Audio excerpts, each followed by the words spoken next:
Welcome back to The Deep Dive. Today we're looking into a really unsettling cold case, one that's both, I guess, confusing and just deeply sad. Yeah, these unidentified person cases. Yeah. They have a unique kind of tragedy. Yeah, really do. We're going to try and piece together what we know about a man who basically vanished from all records. He left behind just a few clues and this one big question. Who was he? And that lack of identity, it's the core challenge, isn't it? It makes everything harder, not just for the investigation, but for understanding the human story behind it. Absolutely. And for this, we're drawing on a public video investigation that did a great job compiling the known details. So let's get into it. It all starts July 28th, 1995, and the location, it sounds incredibly ordinary. Just an intersection in Saskatchewan, Canada. Yeah. Courtney Street and 13th Avenue. Right. Described as very flat, kind of barren, just some signs and railroad tracks, basically. Pretty much. So on that day, a freight train is heading towards this intersection. Normal run.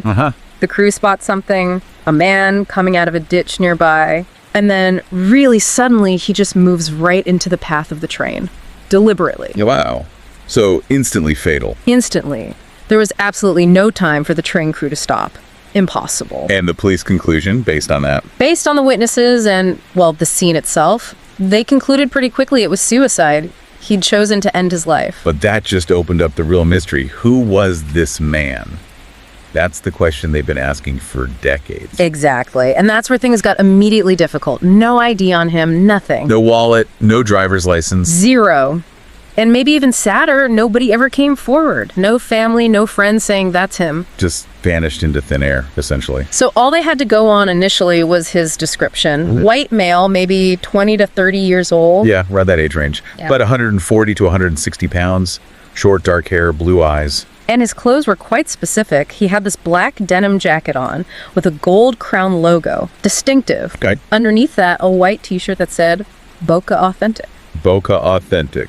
Blue faded jeans, white socks, and these oversized blue and white Reebok runners. Okay, so specific items, but maybe not unique enough on their own. Right. And he'd apparently put down a bag, or maybe a backpack, nearby just before it happened. And inside, More clothes, some personal items, but again, frustratingly, nothing that pointed to who he was. No letters, no photos with names. just objects without context. But there was one item, one small thing that really stood out. It was a brooch. A brooch, like jewelry. Yeah, small, silver-colored, in the shape of a rose.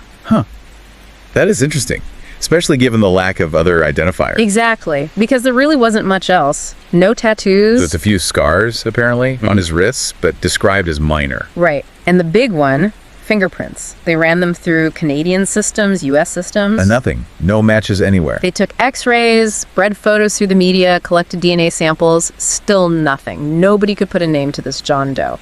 It makes you wonder, how does someone just not exist in any official record like that? It's quite baffling. It really is.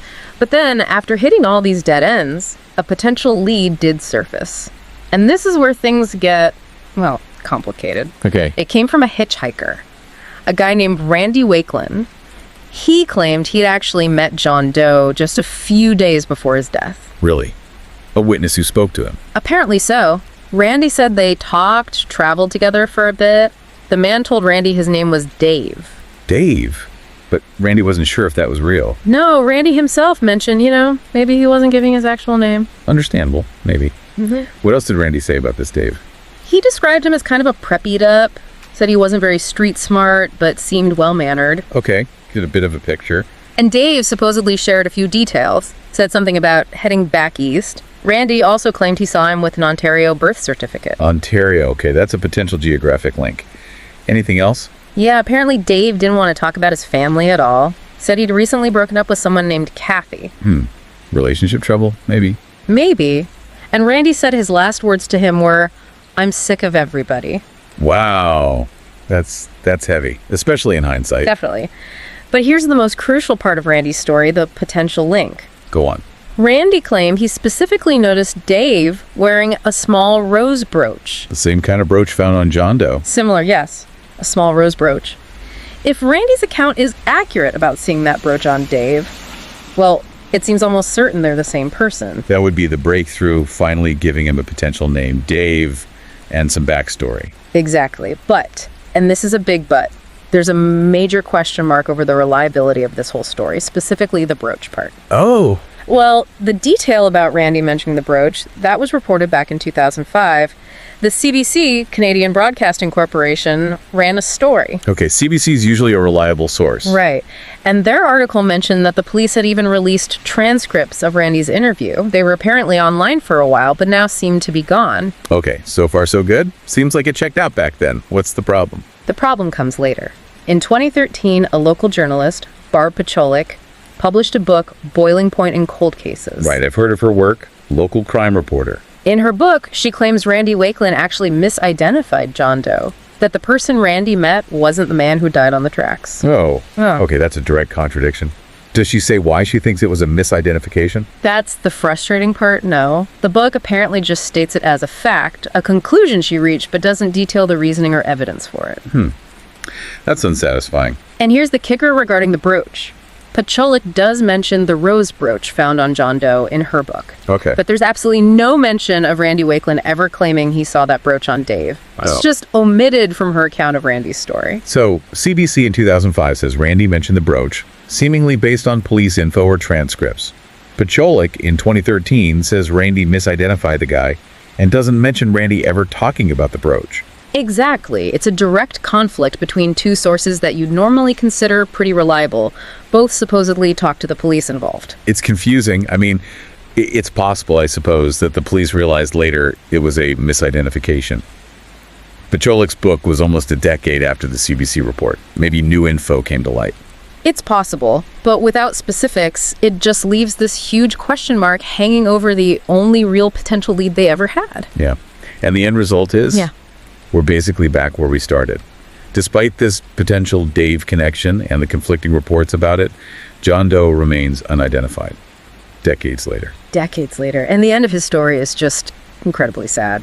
He was eventually buried, but by strangers. Strangers. Yeah, a group of local people who had heard about the case. They arranged a burial for him. No family, no friends attended.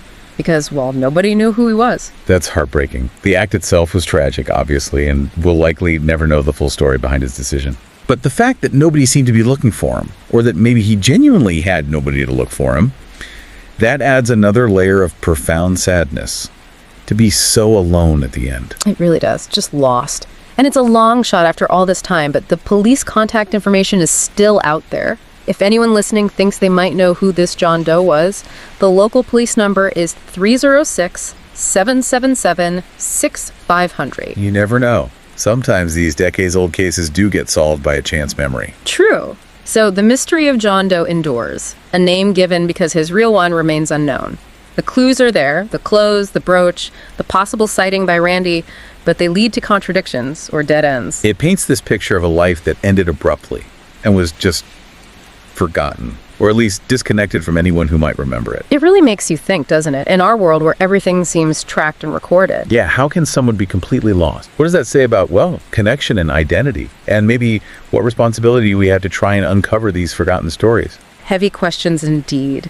Thank you for joining us for this deep dive into a case that's both fascinating and deeply somber. Yeah, thanks for listening. We hope you'll join us again next time.